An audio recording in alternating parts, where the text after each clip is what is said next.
Barbie Fortesa isiniwalat kung kanino galing ang kanyang kwintas.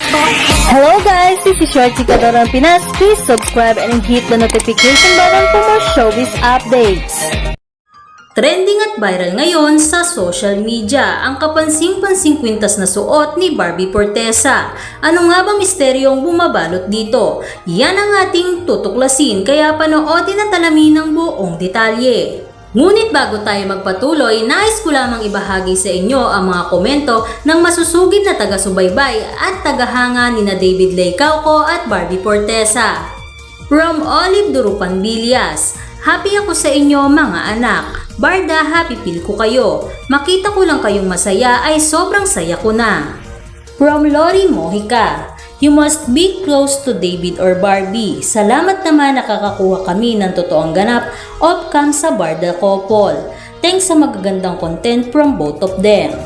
And from JR Yoka, Barda Pilay forever. Sana forever na. Kasi kayo ang sobrang mahal na mga tao.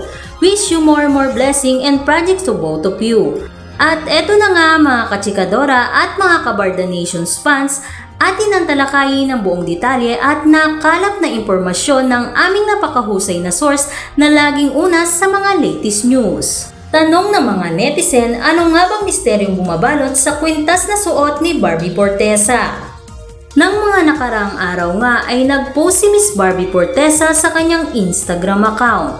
Agaw pansin sa mga mata ng mapanuring netizen ang necklace na suot ng naturang aktres. Barbie Fortesa looks stunning in a recent glam photo on Instagram. Totoo namang napakaganda at napakaglamorosa ni Barbie Fortesa.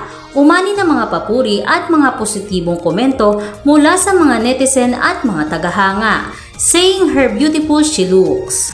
Ngunit ang tanong ng mga netizen ay ang gold jewelry na suot ni Miss Barbie Fortesa. Kapansin-pansing napakasimple ngunit may kamahalan ng kwintas ng suot ng aktres. At ayon nga sa aming source ay pinakaiingatan daw ni Miss Barbie Fortesa ang kwintas na iyon. Itinuturing niyang isang treasure at napaka-sentimental ng kanyang necklace dahil ito pala ay galing sa ating pambansang Ginoo na si David Laycauco. Pinakustomize pa umano ito ni David Laycauco sa isang sikat na jewelry maker.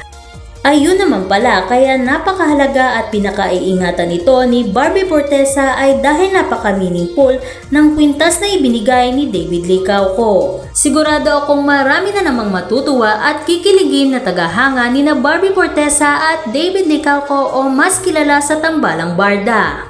Kaya naman maghintay at magabang na lamang tayo sa mga susunod pa nilang update. So mga kachikadora, patuloy na sumubaybay para lagi kayong updated sa mga showbiz happening. And that's it for today mga kachikadora. Don't forget to like, comment and share. Maraming salamat at mabuhay po tayong lahat.